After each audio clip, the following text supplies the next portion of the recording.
La providencia divina una semana más ha querido que estemos en este programa, ellos sí pudieron. Hoy es un programa que tiene una especial enjundia, fundamentalmente por las personas que han sido invitadas y que van a estar con ustedes los próximos 60 minutos y que son realmente impresentables. Digo impresentables en el sentido de que no vale la pena que sean presentados, puesto que son personas muy conocidas, muy queridas también en esta casa, y que sin duda alguna, en el caso de Luis María Ansón y en el caso de Luis Herrero, van a estar en la historia del periodismo español del siglo XX y del siglo XXI. Primero quiero saludaros, Luis María Ansón.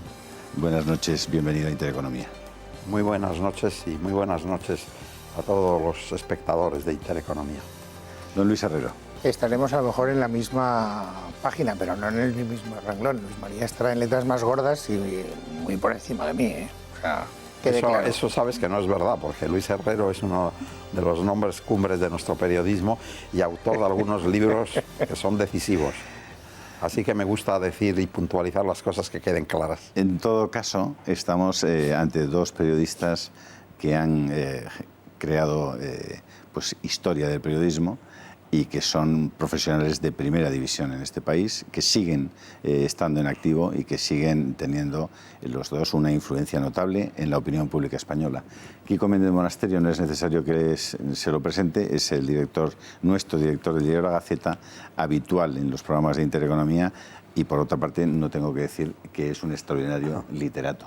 Claro, pues muchas gracias, pero claro, que me pones al lado de Luis María Ansón y Luis Herrero, uno se va achicando.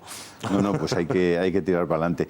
Este programa trata de desentrañar, de alguna manera, hacer un diagnóstico, en la medida en que sea posible, con dos personas o con tres personas que yo creo que son capaces de analizar seriamente y con rigor lo que ocurre en la realidad española, en la realidad social y en la realidad política española. Y vamos a tratar de desentrañar qué rayos está ocurriendo hoy en España. ¿Por qué los españoles tenemos la percepción de que están pasando cosas que pueden cambiar el futuro de nuestras vidas y la de los que nos van a seguir? Porque están pasando cosas muy importantes. Cosas que afectan a las instituciones, cosas que afectan a la propia manera de ver el mundo, a la antropología más básica, la forma de ver las cuestiones más básicas de la convivencia humana. Y desde ese punto de vista, a mí me gustaría empezar con Luis María Ansón y preguntarle qué está pasando, Luis María, hoy en España para que la gente tenga la percepción de que están pasando cosas graves. A mí me parece que se puede resumir en una frase: el régimen está agotado. El régimen de la transición, que ha dado 4 décadas de prosperidad y de libertad a España y una situación como no hemos vivido o como no habíamos vivido en siglos, se ha agotado por la torpeza de la clase política y de los partidos políticos que no han sido capaces de hacer la renovación que exigía el régimen, las reformas que eran necesarias hacer para darle continuidad a la operación de concordia y de conciliación que se consiguió en el año 1976, 77 y 78. En primer lugar eso, por lo tanto tenemos un problema nacional interno que es el agotamiento de un régimen, que es lo que suele ocurrir con los regímenes. 40 años son muchos años.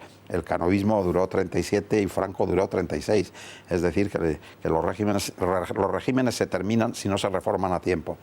Y luego a eso hay que unirle en estos momentos que hemos pasado una crisis internacional de extraordinaria profundidad y de extraordinaria gravedad, y que esa crisis ha afectado también a las naciones importantes de Europa, entre otras razones por algo que es relativamente parecido. Desde 1945 Europa vive en paz y eso nos lo recuerda la historia europea, y naturalmente pues todo eso trae consigo que los que están en el poder se quieren mantener, no dejan que los que aspiran a ocupar el poder pues accedan a esos puestos, y el resultado es que se crean unas situaciones de tensión que antiguamente o en siglos pasados se resolvían con una revolución y las nuevas generaciones pues tomaban el poder con violencia o con cierta violencia, y eso ahora no ocurre y se va por otros caminos. Pero tenemos, por lo tanto, y resumo a la pregunta que me has hecho, una situación nacional muy incómoda. Han sido 40 años extraordinarios, no se ha sabido renovar el régimen de la transición, que fue un espectacular acierto, y después una situación internacional muy incómoda que ha afectado a nuestros vecinos europeos, que tienen situaciones muy parecidas a las nuestras, empezando por Inglaterra, pero también en Francia, también en Grecia, también en Alemania, en otras de las naciones próximas a nosotros, y que, como es lógico, afectan a la política en general y al criterio que se produce en la opinión pública ante la situación que en estos momentos estamos viviendo. Luis. Yo estoy en parte de acuerdo con Luis María, como es evidente, pero a mí me parece que es un pequeño error tratar de interpretar lo que está pasando en España en clave exclusivamente nacional. Es decir, lo que está pasando en España no es muy distinto políticamente hablando de lo que está pasando en Francia. Es decir, en Francia por primera vez hemos asistido a una segunda vuelta en unas elecciones republicanas, en unas elecciones presidenciales, donde ni el Partido Republicano ni el Partido Socialista, los dos grandes pilares de lo que podríamos trasladar aquí como el bipartidismo, han llegado a esa situación. Por lo tanto, aquí hay una reflexión que afecta a una serie de factores. Por ejemplo, hay una crisis en la socialdemocracia europea, eso se traslada también a nuestro país. El PSOE no sabe lo que quiere ser de mayor y está en una especie de discusión endogámica que afecta a muchos de los conceptos políticos generales. Los políticos clásicos no son capaces de enfrentarse a una sociedad que demanda unas vías de participación que hasta ahora pues no estaban siendo demandadas. Vivimos en una sociedad mucho más interactiva, mucho más participativa, donde el protagonismo de los ciudadanos no se limita a votar cada 4 meses o cada 4 años.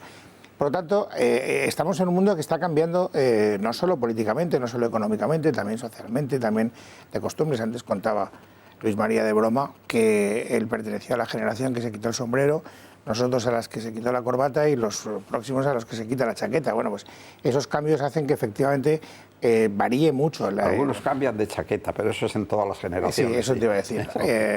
Bueno, de chaqueta e incluso de camisa, como sabes. De camisa, sí. Bueno, por lo tanto, no es un fenómeno exclusivo español.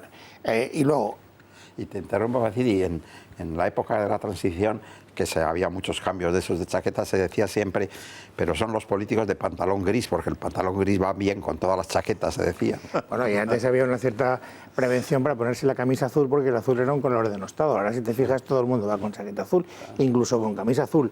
Es bien clarita, porque en televisión da mucho mejor que la camisa blanca, ¿no?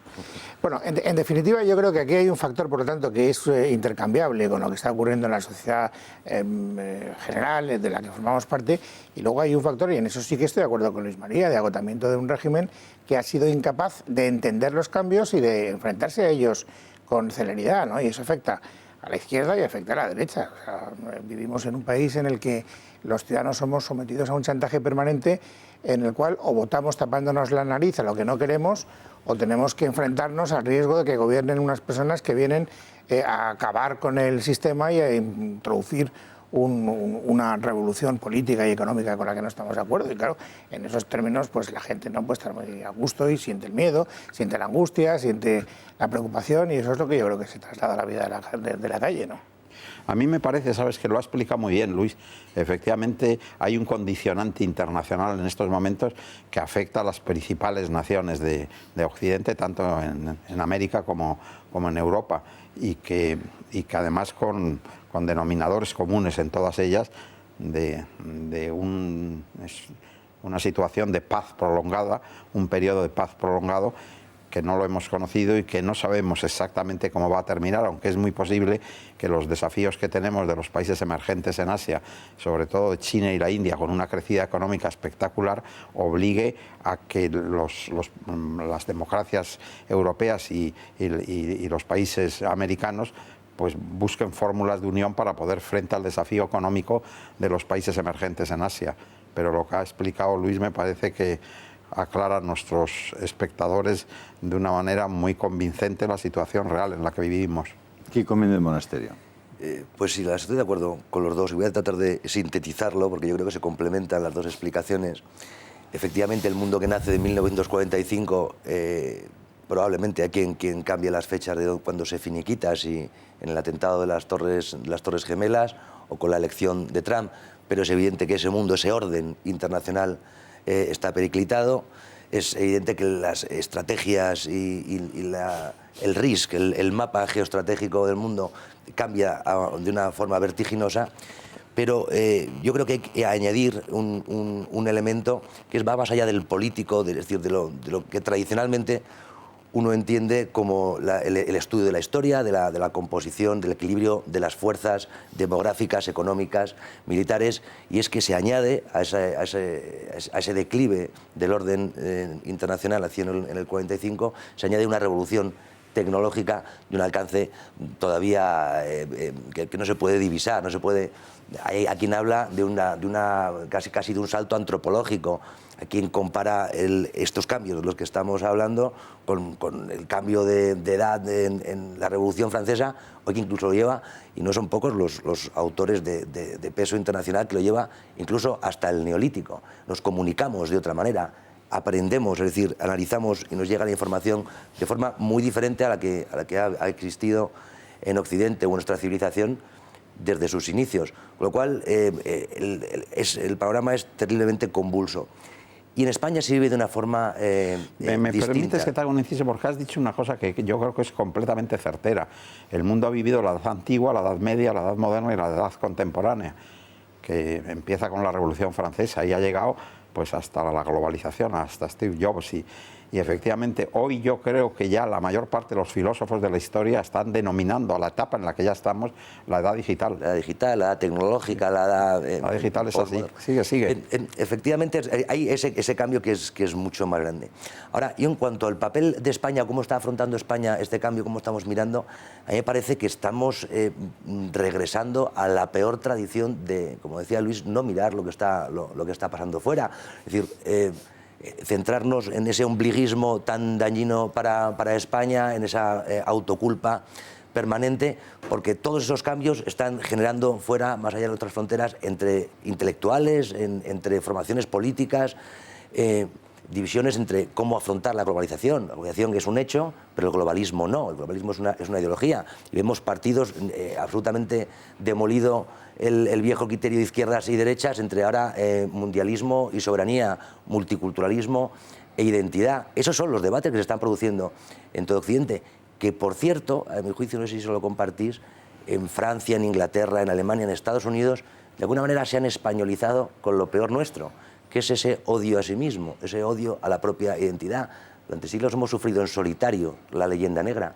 Ahora es muy fácil ver cómo, desde el punto de vista de propaganda política, en Francia y en Estados Unidos, grandes intelectuales, sobre todo desde la izquierda, del progresismo, se autoinculpan sobre su propia historia y hacen... Eric Zemmour le llama el suicidio de Francia, cómo están renegando de sus propias identidades,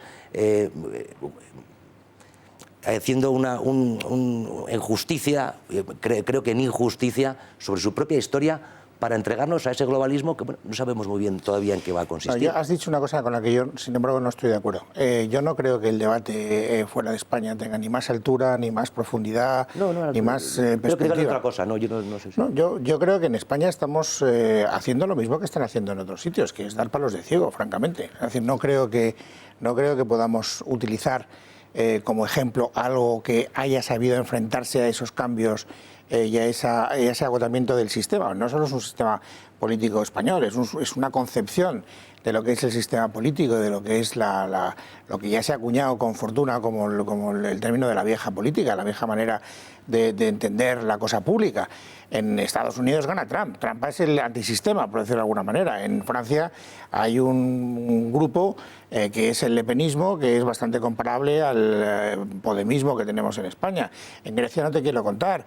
Corbyn tiene las horas contadas, si no se equivocan los encuestadores y los que diseccionan los hígados de las ocas. Es decir, por lo tanto, yo ojalá viera un referente que me sirviera como modelo a seguir. Yo creo que la civilización actual está en un momento de desconcierto y tiene que ser capaz de dar respuestas, y cada uno lo irá haciendo de acuerdo a su manera de ser, de acuerdo a su manera de interpretar la vida.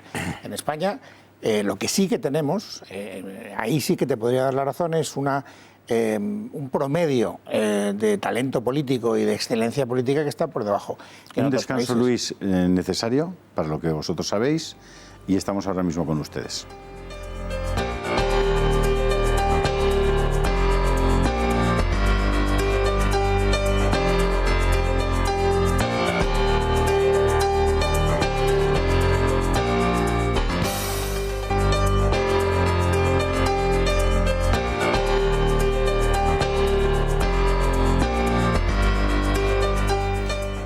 Hacía referencia hace unos minutos Luis Herrero a esa victoria de Donald Trump frente al establishment americano. Yo tengo que oponer a esa visión, y lo he dicho con una cierta frecuencia, que me parece que no es exactamente el establishment americano el que ha sido derrotado. Donald Trump se presenta a las elecciones y aparece el primer día cuando las gana, con 200 generales prácticamente sobre la tarima, e inmediatamente se suman, porque ya se habían sumado previamente una cantidad importante de grandes empresarios y ejecutivos de Wall Street que apoyan y que constituyen ahora mismo el gobierno de Trump. No, es difícil entender que el establishment esté lejos de esa situación. El propio Tillerson, hay un dato que probablemente no se conoce, pero que es muy relevante. Cuando tú entras a formar parte del gobierno norteamericano y tienes lo que aquí se llamaría una SICAP, imaginemos en el caso de Tillerson, con 230 o 240 millones de dólares, si tú la aparcas en el momento en que entras en el gobierno y vendes las acciones, lo que consigues es que, puesto que has sido obligado por la ley que te impide tener esas acciones a venderlas, lo que te libras es de pagar las plusvalías que en ese momento se produzcan. Es decir, que efectivamente tienes unas ventajas muy interesantes por el hecho de entrar en el gobierno norteamericano. El caso de Tillerson es un caso paradigmático. De todos modos, habéis construido ya una primera tesis sobre cuál sería el diagnóstico general. Me interesaría seguir con el tema de las instituciones. La primera institución de este país es la monarquía, Luis María. ¿Cómo se ve la monarquía hoy y qué perspectiva tiene de continuidad con los conflictos que está habiendo en torno a la figura de Juan Carlos, con la propia, digamos... Si te parece, Julio, a mí me gustaría añadir a lo que ha dicho Luis Herrero el que falta un factor que no hemos analizado en los problemas nacionales e internacionales que han conducido a la situación que tenemos hoy en España y, como ha explicado muy bien Luis, a escala internacional. Y yo recuerdo perfectamente una conversación que mantuvo un año antes de que muriera Arnold Toynbee en su casa de Holland Park en Londres, y él me habló abiertamente. Estamos en una tercera guerra mundial no convencional, y me dijo específicamente: es la guerra de la inmigración y del terrorismo. En estos momentos la inmigración supone uno de los problemas capitales en Europa. Para España está más disminuido porque tenemos la suerte de que una parte sustancial de la inmigración es iberoamericana, que hablan el mismo idioma, que tienen las mismas costumbres, la misma religión, etcétera, ¿no? Para otros países es mucho más duro la inmigración de las naciones a las que han colonizado, y luego viene el factor del terrorismo. No existe un ejército que se pueda permitir bombardear a la vez las Torres Gemelas, el Pentágono y la Casa Blanca, pero los terroristas lo pueden hacer, no solo lo pueden hacer, lo hicieron. Y eso ha introducido un factor nuevo en las relaciones internacionales y en la situación. Pero ya que me habla sobre la monarquía, pues vamos a ir a ella. Perdóname, Luis María, pero hace 30, 40 años que se publica The Clash of Civilizations, el libro de Huntington, en el que está ya el embrión de lo que luego hemos podido ver. Es decir, ahí ya el multiculturalismo se pone en cuestión. Eso es así, pero en fin, vamos al tema que planteas, que yo no solo no lo quiero rehuir, sino que me refiero a él con la mayor complacencia. Mira, si tú me preguntas a mí qué prefiero yo, la República Finlandesa o la monarquía de ese sátrapa de Arabia Saudí, pues claro que prefiero la monarquía finlandesa.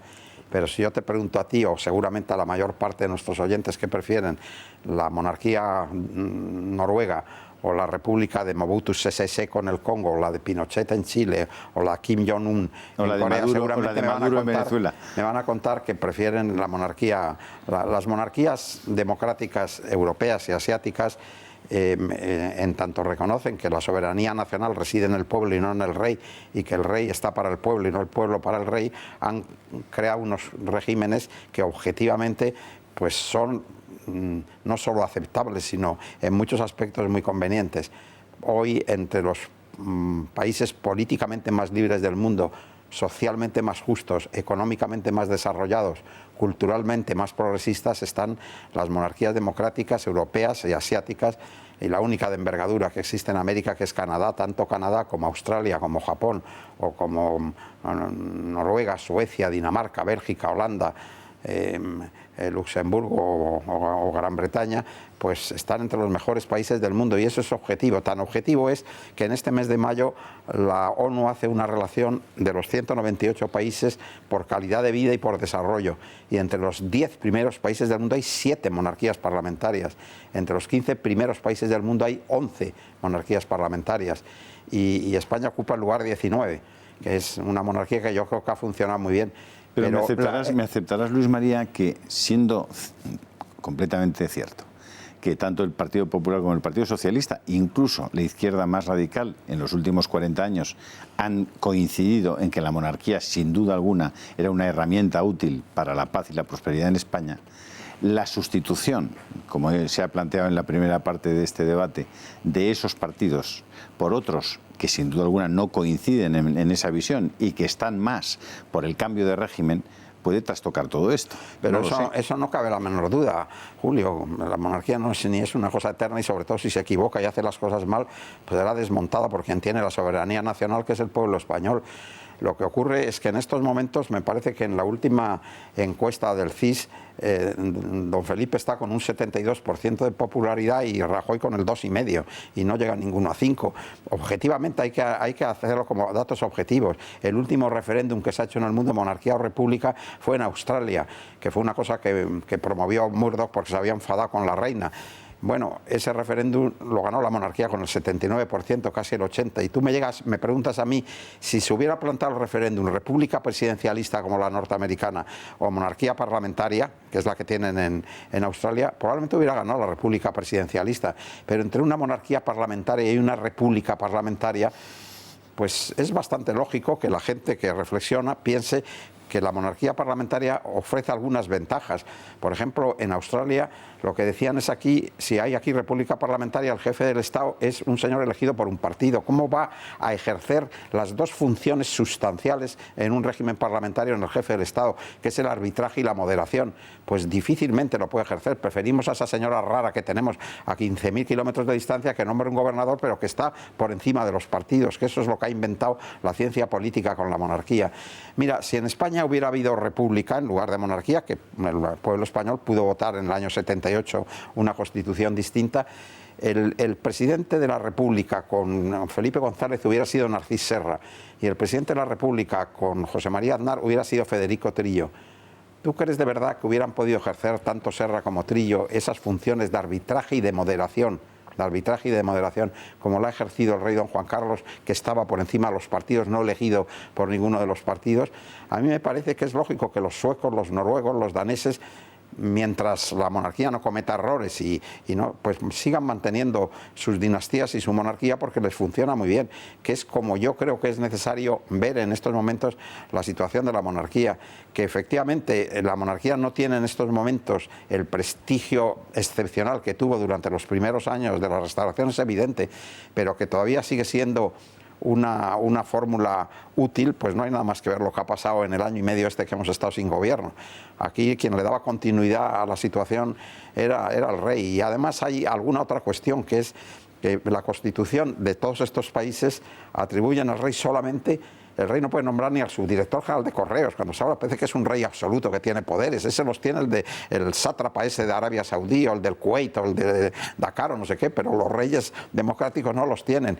Y les atribuyen el arbitraje y la moderación, que por cierto, don Juan Carlos ha hecho algunos arbitrajes desconocidos excepcionalmente importantes, como fue la colisión entre el Tribunal Supremo y el Tribunal Constitucional. Ahí ha habido un momento que saltaron chispas, la gente no conoce ni se ha hablado demasiado sobre ello, y la intervención del rey, eso, el que fue presidente del Tribunal Supremo, os lo puede contar Salas muy bien, socialista, lo que significó la intervención del rey en ello. Y luego hay otra cuestión, que a las monarquías, al jefe del Estado se le atribuye la representación de la nación, y muy probablemente, si yo pregunto ahora a los espectadores de este programa, ¿cómo se llama el presidente de Alemania? Pues yo con el 90% no saben cómo se llama el presidente de Alemania. Ahora, si les pregunto con quién es la reina de Inglaterra, seguramente sí lo saben. El sufragio universal de los siglos tiene una eficacia, es decir, que permite el que esa función de representar a la nación, yo creo que don Juan Carlos la ha hecho bastante mejor que lo hubiera podido hacer Federico Trillo. Luis. Yo es que creo sinceramente, y no es por afiarte la conducta ni la pregunta, pero es que yo creo que en este momento no ese es el debate. O sea, es decir, en este momento la monarquía no es para nada parte fundamental del problema.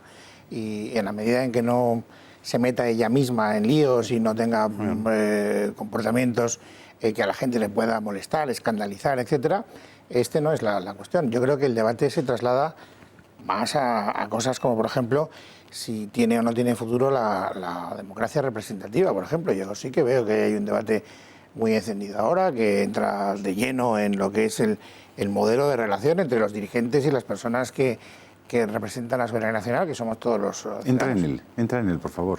No, me limito a constatar que ahí hay un debate que se ha puesto muy de moda, que se está poniendo.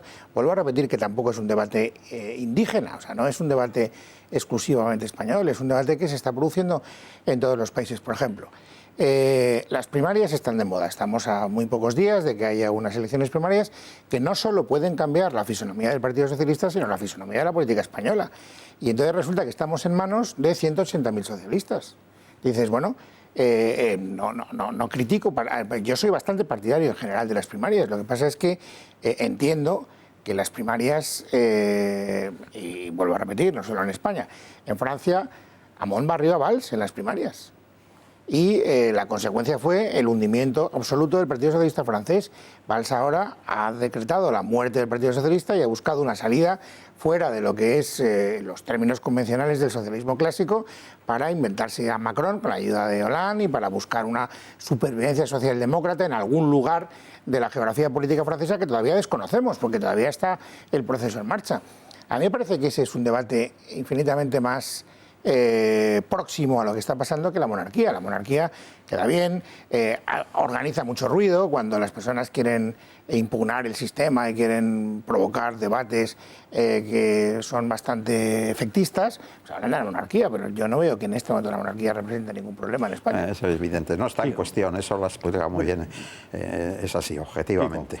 Yo creo efectivamente que no está en cuestión, no es un debate que está en la calle, pero sí creo que está en un momento clave histórico. Estamos hablando de un mundo que desaparece. Estamos hablando de un mundo que cambia, no que desaparece. El mundo no desaparece, el mundo cambia, evoluciona. Una parte del mundo que desaparece. Desaparece la influencia de la prensa escrita durante 2 siglos. Eso está desapareciendo, Luis. Eso no es una opinión mía. Está desapareciendo. En España es el país, creo, que da menor credibilidad a la prensa de Europa. Por detrás justo está, según un estudio del Instituto Reuters y de la Universidad de Oxford, detrás está Estados Unidos, donde ha pasado lo que ha pasado. Creo que hay un mundo que desaparece, que a mí me parece evidente. Desaparece hasta una forma de hacer literatura, una forma de hacer periodismo, una forma de hacer política o negocios. Llega un tren kilométrico desde China a Londres todos los días. Desaparece una forma de hacer comercio acelerado por los medios. Desaparece una forma de contratar un transporte. Sabéis que ahora el Tribunal de Estrasburgo en los próximos meses va a tener que tomar una decisión clave en relación a Uber, pero al que están pendientes todas las grandes plataformas digitales del mundo, todas las grandes multinacionales, porque depende de si el Tribunal de Estrasburgo considera a Uber como una aplicación en el móvil, con lo cual no se le debe aplicar las regulaciones y las legislaciones de las empresas de transporte. Eso va a tener un efecto en cadena que habla de las redes sociales, de Facebook, si es o no es considerado por los tribunales como un medio de comunicación, de Airbnb, si es o no es un servicio hotelero o es solamente una aplicación de Wallapop, si tiene que pagar impuestos aquí o allí. Es decir, claro que hay un mundo que desaparece, Luis, al menos a mi juicio, y la monarquía va a tener un papel, a mi juicio, muy, muy importante, porque una de las cuestiones, una de las hechos que están en cuestión es el Estado-Nación. El Estado-Nación que nace en Westfalia, que está absolutamente denostado desde las Naciones Unidas hasta en Europa. Recuerdo hace poco publicamos en la Gaceta una conferencia de Solana que no era de ahora, hablaba de que Europa como ese laboratorio, decía textualmente, para una gobernanza mundial. Es decir, se va a cambiar las comunidades políticas, es decir, la soberanía está interpelada. ¿Quién decide y sobre qué territorio? Eso es lo que se está debatiendo, lo que se ha debatido en Francia, eso es lo que se ha debatido en las elecciones americanas, en las austríacas o en el Brexit. Se ha debatido sobre eso. Cuando decía yo antes que España tiene está a la cola de lo que pasa afuera, es que en España eso no se está debatiendo. Entonces, a mi juicio, ese choque en el que se enfrenta la soberanía va a continuar o no. Hay un artículo muy bueno que es Regreso al Estado-Nación, quien defiende que efectivamente sí vamos a continuar con esas delimitaciones geográficas sobre una comunidad política que decide qué leyes son las que se aplican. Pero bueno, el TTIP, los tratados de Asia-Pacífico ya superaban de eso de alguna manera. En todo este embrollo, ¿la monarquía qué papel tiene? Pues la de decidir, no puede convertirse en algo puramente ornamental. Es el símbolo de esa soberanía nacional, como explicaba Luis María. Y va a enfrentarse a su propia... a tener que... no porque reciba ataques, no porque se proponga una república, sino a redefinir su papel en un mundo que está sujeto, a mi juicio, a esa lucha entre soberanía... Lo que estás, perdón, me gustaría, Julio, sí. Es que lo que estás explicando es completamente clave. Es que estamos empezando una edad nueva, es la edad digital. Las transformaciones van a ser extraordinariamente profundas. Y, por ejemplo, una de las cosas que es evidente que el comienzo de la edad digital está dejando completamente claro es que se va a formar grandes entidades supranacionales. En algunos sitios, porque eran más países más pequeños, se ha visto que era imprescindible hacerlo, como es Europa. En otros sitios, como es en América, que tal, tardarán un poco más, pero terminarán haciéndolo. Y efectivamente, lo que hay que ver es que cuando del Estado-Nación se pasa a un Estado supranacional, ¿qué papel ocupan las monarquías? Porque las cosas han cambiado extraordinariamente. Muy probablemente las monarquías se reducirán a la representación de una etnia determinada o de una historia determinada. Y tendrán, por lo tanto, una representación todavía mucho más simbólica que la tienen ahora.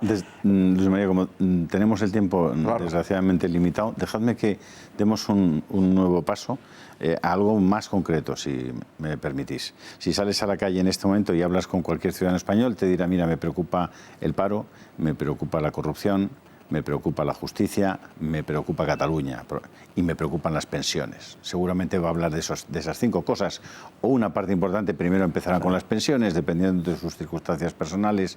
La gente te dirá, bueno, ¿cómo vamos a poder trabajar si resulta que cada vez los robots van a cumplir más tareas y la digitalización va a acabar con un montón de actividades humanas que hoy pueden ser remuneradas y pueden servir de trabajo para las personas? ¿Cómo vamos a poder resolver el tema de las pensiones si efectivamente se produce este hecho? Y vamos a tener que discutir incluso de la posibilidad de una renta universal, cosa que ya se está poniendo sobre la mesa en muchos países del mundo o en algunos países del mundo.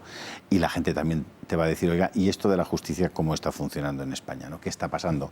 Probablemente Luis es el hombre que ha estado más cerca por motivos familiares y profesionales de lo que es el mundo de la justicia en España. Sí que me gustaría, Luis, que iniciaras un turno sobre cómo está ese tema concreto de la justicia en nuestro país. Bueno, la justicia es el gran problema que tiene España, no de ahora, es uno de los grandes problemas estructurales, institucionales que tiene España planteados desde hace muchísimo tiempo, pero básicamente como consecuencia de una inercia política que ha supuesto el afán consecutivo, Pues no solo es un afán socialista o un afán del Partido Popular, ha habido alternancia en ese afán también a la hora de colonizar las estructuras del entramado institucional del país. La justicia cuando han podido, el periodismo cuando han podido, las empresas cuando han podido. Es decir, la política se cree con derecho de trasladar las mayorías parlamentarias a todos esos ámbitos, pues porque consideran que, no sé, es decir, que haya una especie de patente de corso que les permite hacerlo. Y la justicia se ha convertido en un campo de batalla donde lo que hay es una lucha de poder y donde pues unos quieren que determinados comportamientos respondan a unos dictados políticos o ideológicos y que se utilice como instrumento arrojadizo para hacerle daño al partido de enfrente y para que unos casos prosperen, para que otros casos no prosperen, para que unos fiscales hagan una cosa, para que otras órdenes las desmonten, para que... Es decir, es un desastre sin paliativos. Nuevo, nada nuevo bajo el sol. Yo creo que absolutamente nada nuevo. Es decir, las fricciones que estamos viendo ahora es como consecuencia de la fatiga acumulativa que han producido escándalo sobre escándalo, pero dime un solo fiscal general del Estado, por ejemplo, que no haya sido objeto de las mismas sospechas, de las mismas acusaciones por parte de los partidos que forman parte, digamos, del grupo de la oposición. No encontrarás a ninguno. A ninguno. ¿Se puede sentir un español hoy tranquilo con el estado de la justicia? Es decir, efectivamente, No. ¿existe seguridad jurídica? Hombre, existe una... O sea, nosotros somos un Estado de Derecho, gracias a Dios, y las cosas superamos, digamos, unos estándares mínimos. Ahora, si tú dices existe una vara de medir igual para todos en el mundo de la justicia, yo te digo no. ¿Hay jueces que sean capaces, todos ellos, de sustraerse a esa presión del mundo político? Yo te diré no. Hay algunas peculiaridades, por no meterme en cuestiones de mayor cuantía, que hacen referencia a comportamientos sectarios de la justicia. Yo te diré sí. ¿Hay que estar a gusto? Pero no. No, es decir, no, tenemos un sistema judicial muy perfectible y que está afectado de problemas muy graves.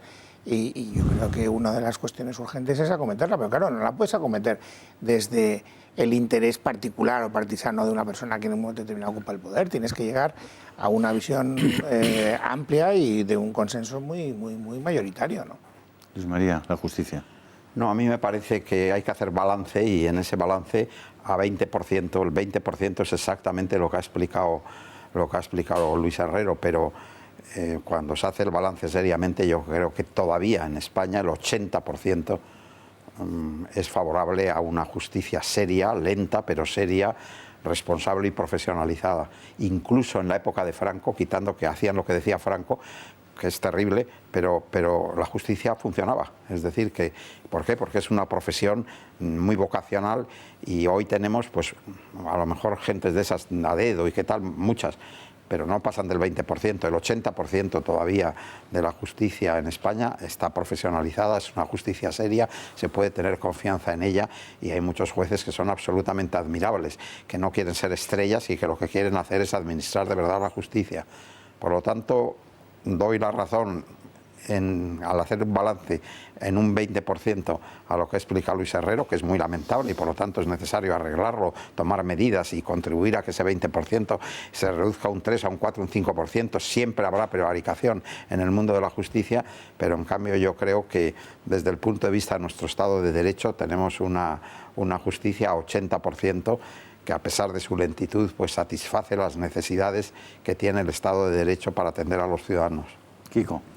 Bueno, decía Luis María antes como argumento a favor, y yo te lo compro completamente, de la monarquía, es estar por encima de los partidos políticos. Que no están los partidos políticos, todo lo manchan, y yo creo que la justicia ha sido terriblemente manchada por la contaminación política. Comparto, por supuesto, que hay jueces independientes, que hay grandísimos profesionales en la Fiscalía, en la Judicatura, a todos los niveles, pero desde los hechos hasta la percepción, yo creo que uno entiende que se ha pasado de la politización de la justicia, ese problema que tanto denunciábamos, a la judicialización de la política.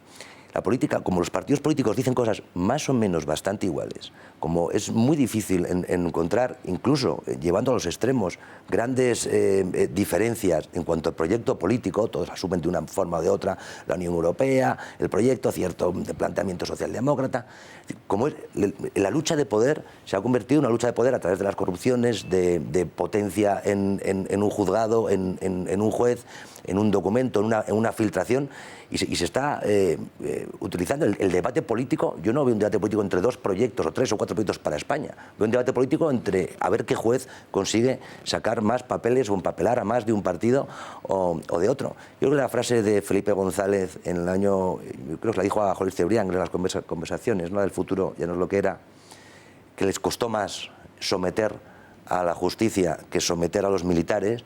Creo que es bastante clave. Creo que la justicia quedó sometida. Oye, pero a una sobre todo lo que me parece es lamentable. A una injerencia a los militares política. hay que someterles si se quiere No, pero a la justicia no hay que someterlo. Lo que hay que dejarla es que funcione con independencia. Bueno, pero ese problema del planteamiento de Felipe González es que al final sí se sometió, aquello de Montesquieu, que tantas veces ha repetido, sí se sometió, y aunque efectivamente hay grandes...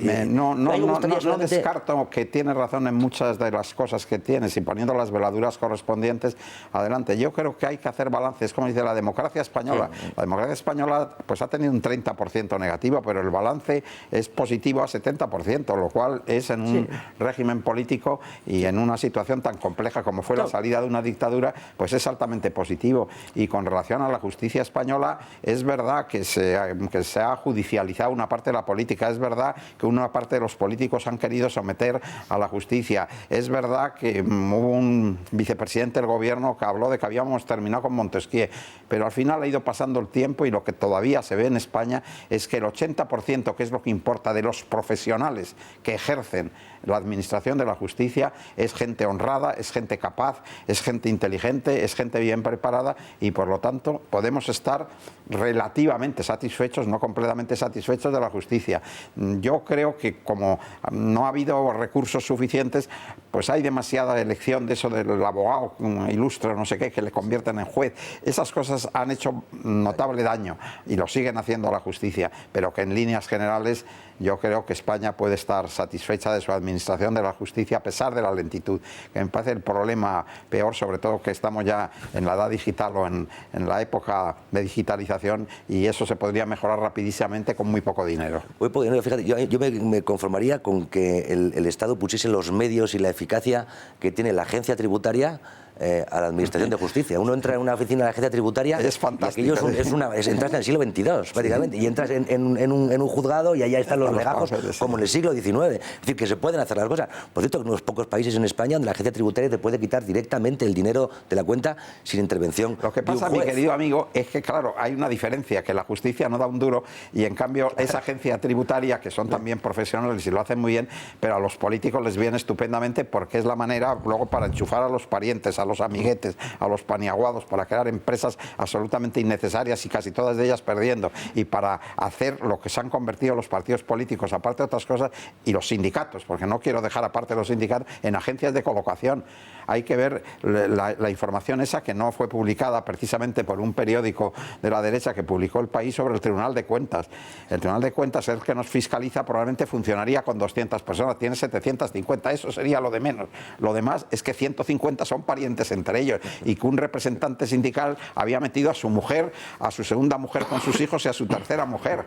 Y claro, eso es el problema. Y efectivamente, pero esos son los defectos propios que tiene, y a pesar de eso, a pesar de esos defectos, que los subrayamos y los analizamos y los denunciamos de forma permanente en los medios de comunicación, en el periódico impreso, en el periódico hablado, en el periódico audiovisual y en el periódico digital, a pesar de eso, el balance de la democracia española en estos años es un balance positivo, yo creo, como mínimo al 70%, y ha producido unas cotas de prosperidad de primer orden y hemos vivido años de una libertad que no se había conocido en España nunca. Yo no quiero hacer comparaciones porque no es lo mismo Felipe II que ahora, pero lo que sí es cierto es que en la etapa de Adolfo Suárez, sobre todo, porque fueron 5, 6, 8 años en que, sobre todo como al principio no había parlamento, los periódicos ocuparon la posición del parlamento y la libertad de prensa llegó a una situación, a unos niveles verdaderamente admirables. Luego eso se ha disminuido un poco. Fíjate, Luis María, que hablas mucho del balance. A mí me parece que eso es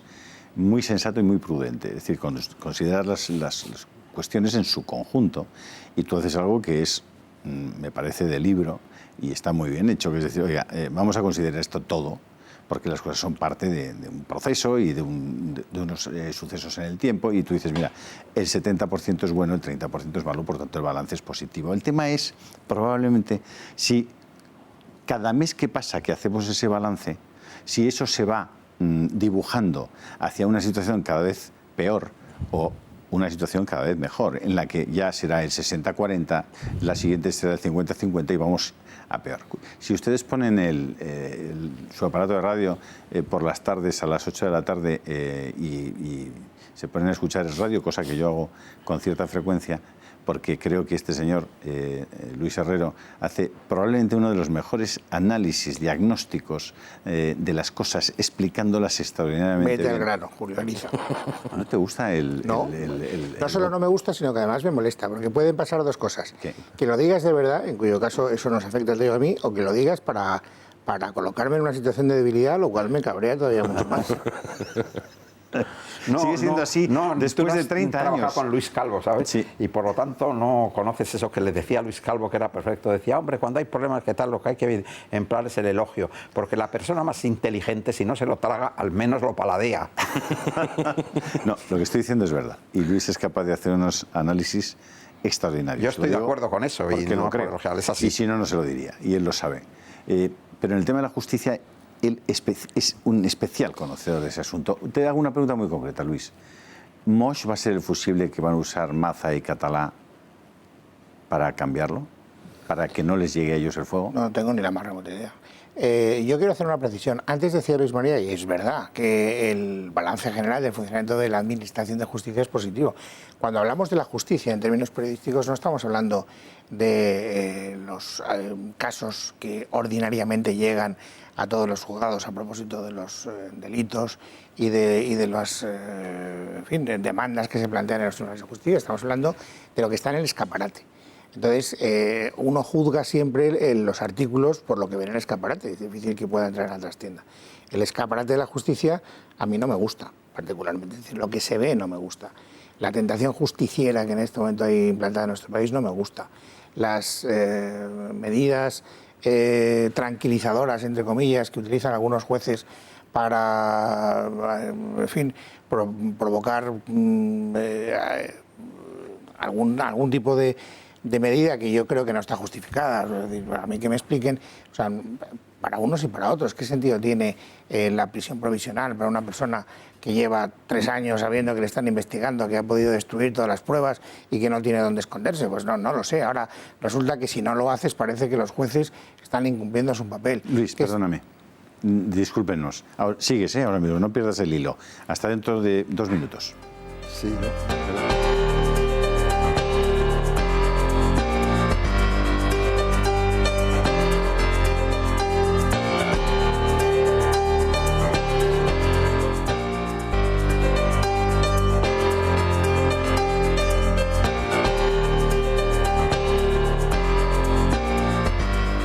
Pues seguimos con Luis Herrero, que estabas por no perder el hilo del escaparate de la justicia. No, en realidad la tesis es muy breve, es decir, que de lo que vemos del comportamiento de los jueces, que son los casos que efectivamente afloran a los grandes titulares porque afectan a personas generalmente vinculadas con la vida pública, no solo con la política, pues son comportamientos que son muy difíciles de entender.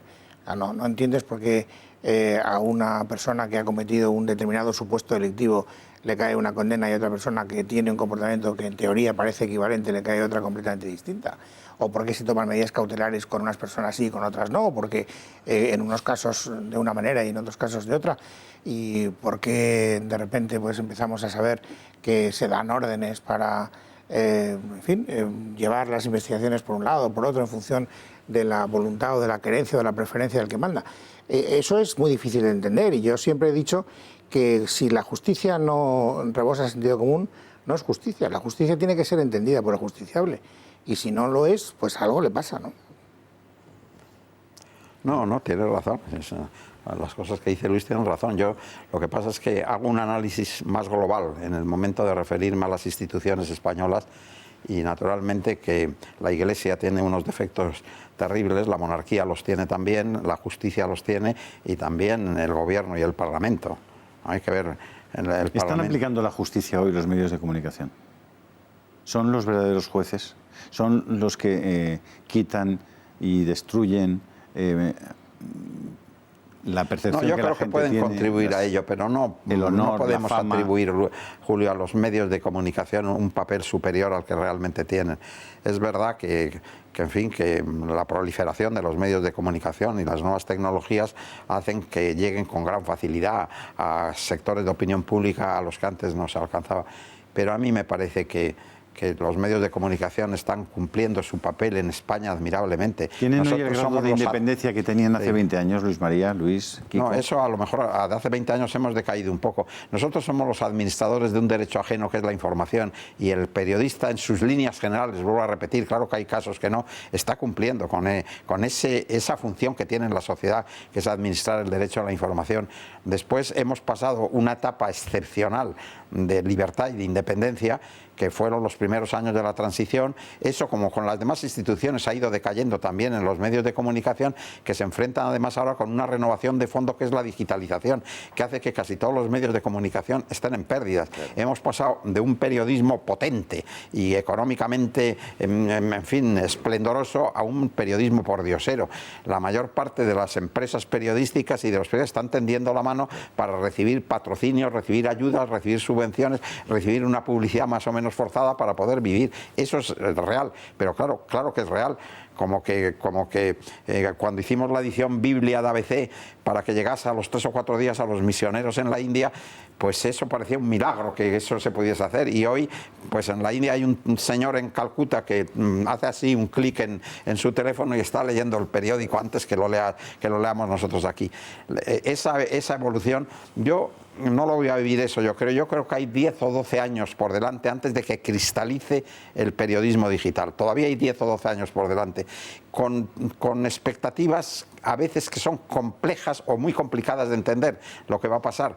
Yo he tenido ocasión de hablar con las gentes que conocen más a fondo la evolución de los medios de comunicación. Yo mismo, pues yo empecé con la composición caliente hasta ahora, y es muy complicado saber cómo van a derivar algunas de las cuestiones, tanto en el periódico impreso como en el periódico hablado, como en el audiovisual o el digital en los próximos años. Tardaremos 10 o 12 o 15 años, pero dentro de 10 o 12 o 15 años, además, se llegará a unas fórmulas por las cuales el periodismo vivirá de dar noticias. Los periódicos volverán a ser económicamente potentes y tendremos una independencia de la que es verdad que ahora carecemos. Ahora, es verdad que ya no existe esa independencia. Yo creo que hay tres conceptos. La rentabilidad. Ya no son rentables los medios de comunicación, como acaba de explicar perfectamente Luis María, y eso afecta a su independencia, a su libertad, y eso afecta a su vez a su credibilidad. Y ese círculo vicioso, en el que, sobre todo desde la gran crisis del año 2008, en el que muchísimos bancos, eso es que muchos candidatos alternativos a este lado o al otro del charco, hablan del dinero, el poder del dinero. Es verdad que muchísimos bancos, gobiernos extranjeros monetarizan las pérdidas de los medios de comunicación y los cooptan, ¿no? Estamos hablando de que Arabia Saudí está dentro en 2015 entra en el Consejo de los Derechos Humanos de la ONU. Hace 2 meses a un delegado al embajador de Arabia Saudí de la ONU le convierten también en presidente del grupo de Naciones Unidas para la defensa de los derechos de la mujer. Es decir, eso cómo pasa, ¿no? También el dinero tremendo que las monarquías teocráticas del Golfo han suministrado en toda Europa, en todo Occidente, en Estados Unidos, va teniendo sus efectos. Y a la vez el descrédito de la gente dice, yo no me puedo creer que Arabia Saudí esté allí y que no haya periodistas que lo critiquen. Es muy difícil entender que en España no haya un grupo de comunicación. Modestísimamente la Gaceta, solamente de nuestra humildad, de nuestros escasísimos recursos, hemos dicho, oye, Trump nos parece interesante. Es decir, del 50% de los americanos que han votado a Trump, solamente podrían ver un diario generalista en España como es la Gaceta. Es absurdo entenderlo. O que los 6 grandes grupos de comunicación franceses, ninguno haya apoyado a Marine Le Pen. Lo hemos hecho nosotros no por una connivencia, una coincidencia total con el discurso, sino por eso que decía Burke, es decir, cuando ves el barco muy escorado hacia un sitio, te vas hacia el otro lado. Es decir, no puede ser que 1/3 de los franceses no tenga un periódico en el que fijarse, o la mitad de los estadounidenses. Hay yo creo que un sacudimiento, sobre todo en los grandes grupos de comunicación, más que la prensa, en cómo está diseñado los grandes grupos de comunicación y los intereses políticos que hay detrás de cabeceras a veces legendarias. Pasarán 10 o 12 años, ¿sabes? Yo creo hasta que cristalice la situación digital. Y en todo caso podemos estar satisfechos porque he estado leyendo una cosa de Kim Jong-un impresionante, que no se me había pasado ni por la cabeza. Eso ni a Franco se le ocurrió, ni a Serrano Suñer se le ocurrió. Ha inventado una fórmula para que solo se vea un canal de televisión, que no es ni qué tal. Ha creado unos televisores que son de obligado con compra, en que solo se puede ver un canal, solo se puede sintonizar un canal. Y además se venden precintados, por si alguien tiene ingenio y lo abre y puede hacer ahí una transmisión de otro canal. Luego no difundas este asunto aquí porque...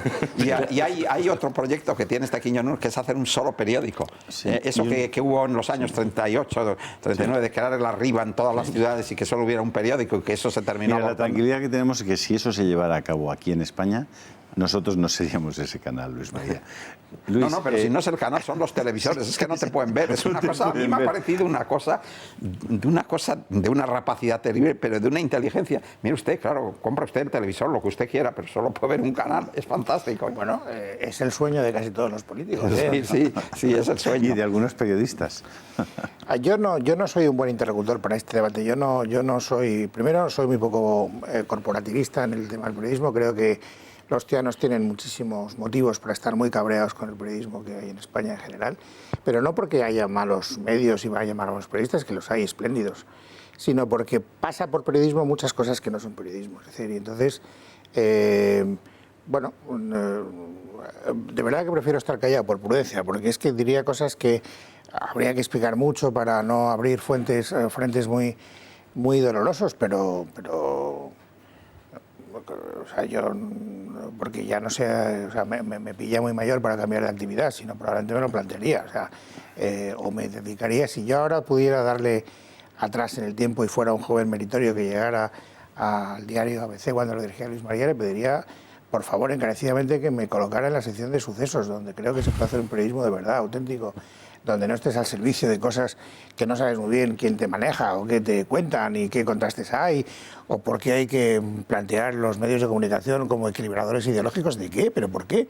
O sea, nosotros no tenemos que decir, ver, oír y contar qué, quién, cómo, cuándo, dónde y por qué. Una noticia, una primicia, eso es lo que hará que el periodismo sobreviva. O sea, a mí no me interesan planteamientos especialmente grandilocuentes en ese mundo del periodismo. Comprendo que lo que digo puede sonar un poco extraño, un poco raro, pero responde a un convencimiento personal y muy minoritario. Y no entiendo por qué nos estamos convirtiendo los periodistas en hombres anuncio. Pasas de dar una noticia a vender un producto en la radio o en la televisión, o te vas a una tertulia y de repente es perfectamente previsible lo que va a decir cualquiera, o hay que contraponer ideológicamente una especie de contrapoder a un grupo mayoritario, pero ¿desde cuándo es una herramienta de combate ideológica? ¿Desde cuándo tenemos que suplantar papeles que no nos corresponden? Ni somos políticos, ni somos ideólogos, ni somos... No, somos artesanos de un oficio que consiste en zascandilear, en tener una noticia y contarla antes que el contrario. Y ese periodismo romántico, con el que seguro que Luis María se identifica porque lo ha vivido desde mucho antes que yo, pues yo lo veo prácticamente desaparecido del comportamiento habitual. Es decir, y siento ser tan pesimista, ¿no? Nos queda hemos entendido muy bien. Nos queda muy poquito tiempo, lamentablemente. Me parece que hay un asunto que sí que valdría la pena, en los pocos minutos que nos quedan, que me dierais vuestro diagnóstico también. Hay una noticia muy reciente que José Manuel García Margallo, el exministro de Exteriores, parece que propuso la aplicación del 155 por un día cuando iba a ser celebrado el referéndum en Cataluña, el del 9 de noviembre. ¿Vosotros creéis que el 155 es la solución para los problemas de Cataluña? Bueno, yo te contesto eso. Depende de las circunstancias, porque toda acción tiene una reacción y lo que hay que medir es que la reacción no sea más contraproducente o sea más contraproducente que la situación en que se está. El 155 está en la Constitución como está el artículo 8º. Está en la Constitución y por lo tanto es constitucional aplicarlo. Por ejemplo, en Gran Bretaña se aplicó 3 veces, la última de ellas por parte del primer ministro socialista Tony Blair, que fue en el año 1, y se suspendió la autonomía de Irlanda y luego pues las cosas se pudieron enderezar y que caminaran bien. Lo que es evidente es que el gobernante tiene la obligación de impedir el que se pueda producir el secesionismo de Cataluña sin que haya una participación de todos los españoles, porque todos los españoles somos libres iguales ante la ley y a todos nos corresponde decidir sobre España. Y el artículo 155 es un arma que le da a la Constitución al gobernante para, en el caso de que se haya producido una situación, la que sea, del tipo que sea, en una autonomía, pueda suspender total o parcialmente la autonomía.